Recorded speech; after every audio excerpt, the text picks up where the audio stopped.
ఆ అగ్ని ఆరాధనము నుండి సమస్తమైనటువంటి శ్రేయస్సు కలుగుతుంది. ఈ యజ్ఞం చేస్తే, అగ్నిని ఆరాధన చేస్తే విశేష ఫలితాలుగా 3 ఉద్భవిస్తాయి. ఒకటి, ఎవరు యజ్ఞం చేశారో వాడు ఉత్తమ లోకాలకు వెడతాడు. మీరు అందుకే చూడండి, ఎవరు ఇంద్ర పదవిలోకి ఎడతారు అంటే 100 యజ్ఞములు చేసిన వాడెవరో ఆయన ఇంద్ర పదవిలో కూర్చుంటాడు. 2, యజ్ఞం చేశారనుకోండి, దాని వలన ఇక్కడ కావలసినటువంటి సమస్తమైన ఐశ్వర్యము చేకూరుతుంది. 3, ఏ కోరిక లేదు. ఏ కోరిక లేకుండా ఒక ఊర్లో పెద్దలందరూ కలిసి యజ్ఞం చేస్తారు. ఎందుకు చేస్తారో తెలుసా? అలా యజ్ఞం చేస్తే లోక కళ్యాణం జరుగుతుంది.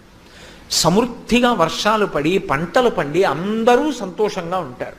అందుకే లోక కళ్యాణం కోసమని యజ్ఞయాగాది క్రతువులు చేస్తారు. ఇది అగ్ని ఆరాధన ప్రక్రియ. ఇందులో హవిష్యం